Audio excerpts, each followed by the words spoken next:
Today I'm taking you to Juneau, Alaska, and let me tell you, this place is unreal. Mountains straight up out of the water, glaciers in the distance, and you can feel how wild this place still is. Let me tell you a story or two.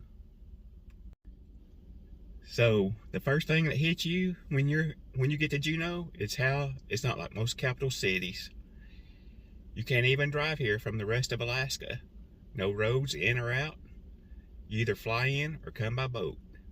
That alone makes it feel different. And then there's Glacier. Seeing Mendenhall Glacier in person, that's something you don't forget. Pictures don't do it justice. It's massive, blue ice, quiet, and almost makes you feel like you're standing in another world. Back in 2023, my wife and I, we made our first trip to Alaska, and one of our stops was in Juneau, and we was on a whale watching tour that had to go by the Mendenhall Glacier to actually pick up somebody else to go on the whale watching tour.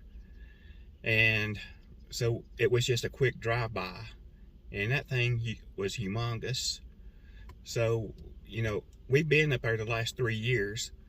And so last year we took an excursion, went whale watching, then came back by the Mendenhall Glacier and actually stopped and got out this time. And that thing is humongous, beautiful, pretty, just the way it sets. Like I said, pictures just don't do it justice. It's something that you have to be there to see in person. If you want the best view in Juneau, take the tram up Mount Roberts. Once you get up there, you can see the whole city, the water, the ships. It's just breathtaking. One thing about Alaska, you always got to keep your head on a swivel. Eagles flying overhead, you might see whales out in the water, and yeah, bears live here too. On our first year we went to Alaska in 2023, we went on a whale watching tour. And, you know, I didn't think, you know, they said they guarantee you to see a whale or you're going to get your money back. So I figure we might see, you know, like a humpback come out of the water, or a tail, maybe a tail come out of the water if we was lucky. But let me tell you, we got out there on that whale watching tour, and we was probably out there maybe, I'm gonna guess 2.5 hours, something like that, maybe 3, probably 2.5, I would say. And what it is, the whales at that time of year, it was late June, early July, and they're in Alaska feeding off the fish. And what they do is they'll get a group of whales, and one whale will go down to the bottom and start swirling. And what it does, it brings the fish up. And once the fish come up, the other whales come in and they feed on the fish. And what they do is the heads of the whales come up out of the water, grab the fish.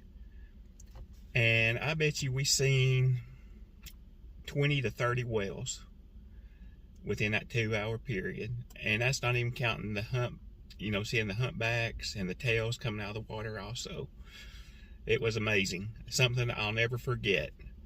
If you ever have a chance to go to Juneau in late June, July, make sure you go on a whale watching tour, because that's when they're feeding, and you're going to have a real good chance of seeing the whales come up out of the water.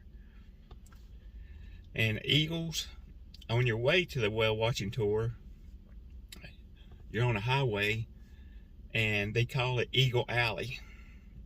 And all you do is look over into the trees and you're going to see eagles.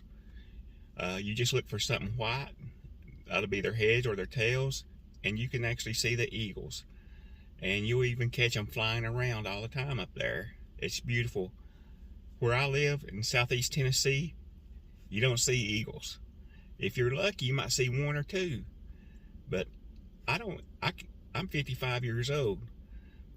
And I can't remember seeing maybe some eagles, but not many. I mean, it's very rare. But up there, you're going to see some eagles. You know, I was suspecting a couple here and there. No, you're going to see a lot of eagles. When we first got there, our first year, an eagle was actually eating a salmon on side the bank. It was something to see by itself.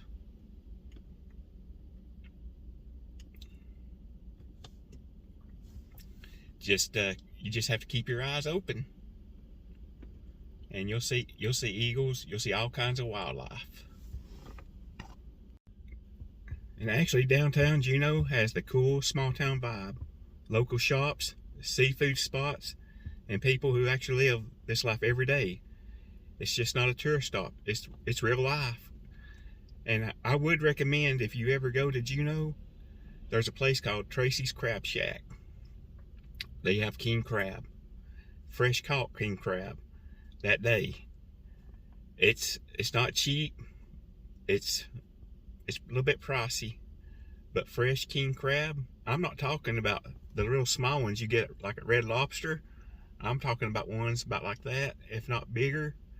My wife loves king crab, and she'll go in there and she treats it as an excursion. She'll go in there and spend $200-300 on king crab legs, and she can crack them real good. I can't crack them. I always feel like I'm wasting more of the meat than I'm getting. But she can crack them, and you're talking about pieces of meat that she can pull them out that long, if not longer. And that big around, man, that's some good eating. Our first year up there, we was stuffed on king crab. Our second year, we stopped in Juneau in 2024. We went back to Tracy's Crab Shack, but I wasn't feeling that well, and she bought a couple pounds of king crab legs, and I just couldn't eat a whole lot of them. And I told her, I finally looked at her, I said, "You're gonna have to finish them off. I can't do it." And my wife's a real small person, but the king crab legs, she can put that stuff away. But I would recommend Tracy's Crab Shack. It's right there downtown. Right there, if you take a cruise, it's right there at where the cruise ship docks. And just check it out. You won't regret it if you like crab. Juneau isn't just a place you visit. It's something you experience. The mountains, the ice, the wildlife. It just all hits you different. If Alaska is on your bucket list, Juneau has got to be on it. I'm just going to be honest with you. Alaska, to me, has a different feeling. I've been up there the last 3 years, and I can't wait to get back up there. The sooner, the better for me. I've never been a real outdoors person. Growing up, my parents would take us camping, swimming, doing things like that. But Alaska, to me, there's just something different about it. The first time we went up there, I fell in love with it. My wife fell in love with Alaska. There's just something about it up there. The air is clean. The skies are real blue. It just seems like there's very little pollution up there. It's just a whole different feeling. If you ever have a chance to go to Alaska, go do it. Take the time and take the money, and it's money well spent. Just go up there and have a good time and enjoy it and see as much of it as you can. I hope you've enjoyed this journey. If you did, hit the like button, subscribe, and I'll see you on the next one. Life lived, stories told. Now go live yours.